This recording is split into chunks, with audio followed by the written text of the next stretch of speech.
I start this sixth meeting with some comments on the homework that we did, some of the exercises. First exercise 7.8.2. We looked there, what happens if the insensitivity region becomes smaller? Well, the answer is in the back of the book and it's easy. Insensitivity imposes inequalities on insensitivity region. So the bigger you make it, the more restrictive the condition is. And therefore, insensitivity with a big insensitivity region immediately implies insensitivity with a smaller insensitivity region. And that's the answer to this exercise.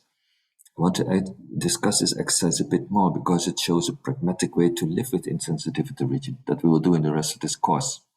Before turning to that, first I discussed a bit in other definition that exists in the literature. I told you before, some people define insensitivity. They say, don't take an insensitivity region, but take a reflection point.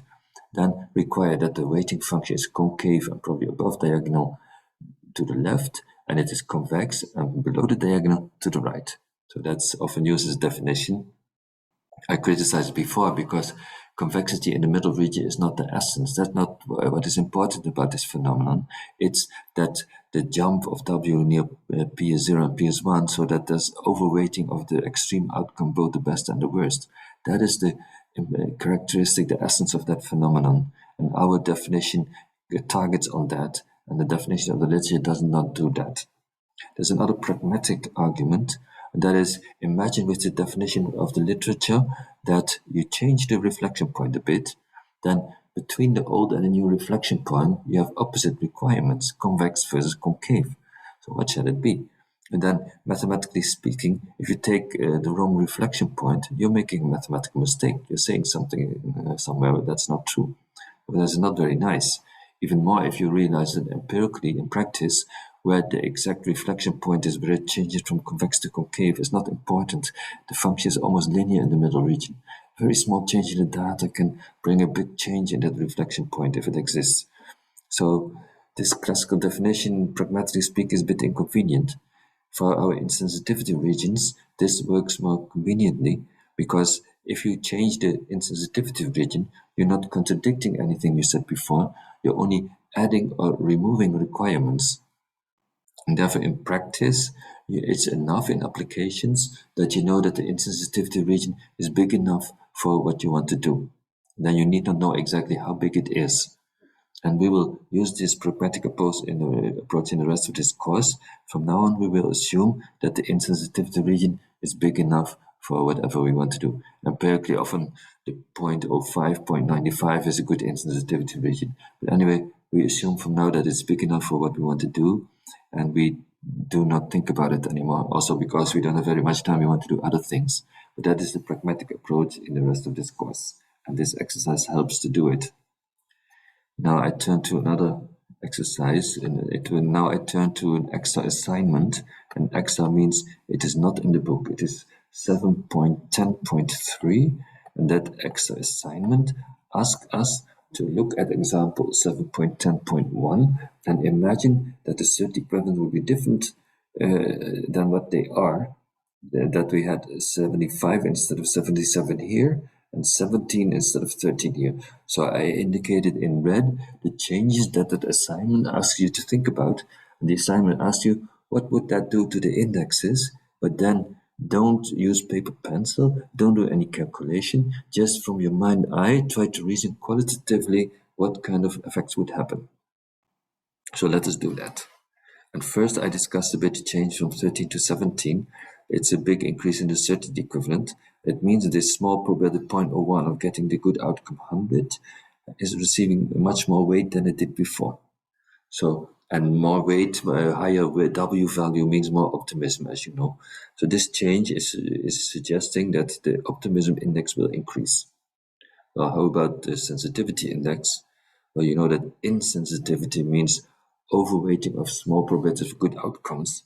And here, the overweighting of this small 0.01 probability of the good outcome 100 has only increased by that change that we are looking at.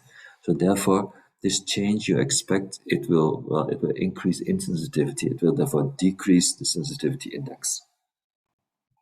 Now we look at the other change, 75 instead of 77. It means this big probability of good outcome, 0.9 probability of 100, the weight has decreased a bit from it. A bit pessimism has come in. The weighting function is a bit lower. That is pessimism. So you expect this to increase pessimism and then decrease the optimism index a bit. Well, how about sensitivity? As you know, insensitivity says that big probability of good outcomes are underweighted, are pushed down. That means that there's extra weight for the worst outcome. That is happening here, but is reinforced by that change. Because of that change, the 0.9 probability of the good outcome is underweighted even more. And that means there's even more extra weight for the bad outcome, 0. So insensitivity is increased by that change, and that means, of course, that the sensitivity index is decreased by that change. So now we put these things together. What do we expect overall to happen? And you do know that this change is bigger than that change. So we expect here a big increase in optimism, here a small decrease in optimism. They are going opposite direction, but not fully neutralizing each other. Overall, we expect a small increase of the optimism index.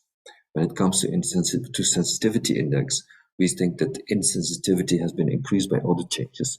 So we expect the sensitivity index to have decreased a lot by these changes.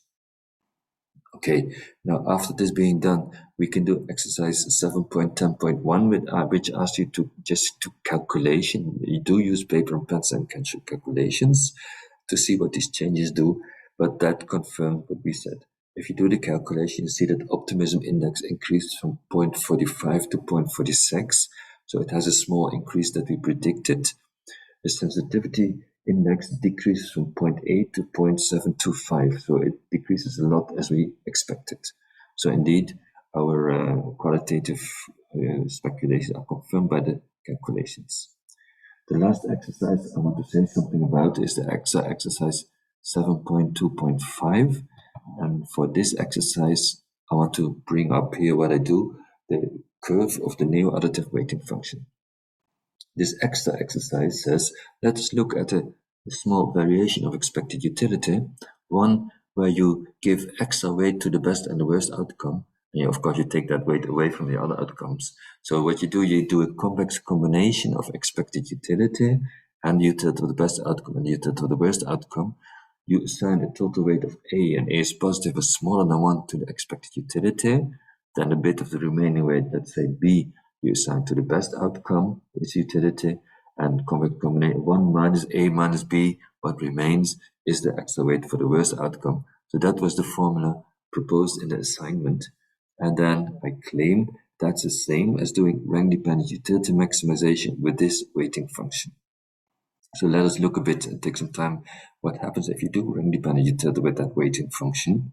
First, let us assume the best outcome x1. It has a probability p1, positive, maybe very small, but doesn't matter so much. But anyway, how much w gain do you get if your probability change from 0 into p1? That's the decision weight here. And that is getting all that distance b. No matter how small the positive p1 is, all b goes to that outcome. Then P1 may be a little bit positive. It's getting even a little bit more from this tilted line. It gets to accelerate 8 times P1 more. So that's B plus 8 times P1 is the weight that the best outcome gets. Worst outcome is a similar story. Imagine it has probability Pn, positive, can be quite small, but it's positive. That means that the last step Pn, to reach probability 1, how much W gain do you get from it? No matter how small Pn is, all this distance 1 minus A minus B you get. Then you get a bit more because Pn means you go down a little bit here. So 8 times Pn is the extra weight you get from it. That's what happened to the worst outcome. Middle outcomes, they are neither bad. They have probability Pj, but they are neither best nor worst. They only get the weight that this tilted line gives them. That's 8 times Pj. Now, if you put all this together, then you see every outcome contributes to the value of the prospect by 8 times its probability times its utility. But then the best outcome gets B times its utility in addition. The worst outcomes get 1 minus A minus B times its utility in addition. So that's exactly the formula that is described in the assignment. So here we see that rank-dependent utility with neo-additive weighting function is giving us, that's just expected utility with a bit of extra weight for the best and the worst outcome. which is in itself a simple idea, easy to get. It's a nice tractable formula. It has in fact been proposed in the literature already before people invented rank dependence. For instance, Maurice Allais wrote many proposals. This was among his many proposals, and other people also. So that in itself existed before, and it should be no surprise given that it's quite appealing and simple to think of. Well, but with this, I want to finish my commenting on the homework, and the theory will come in next recordings.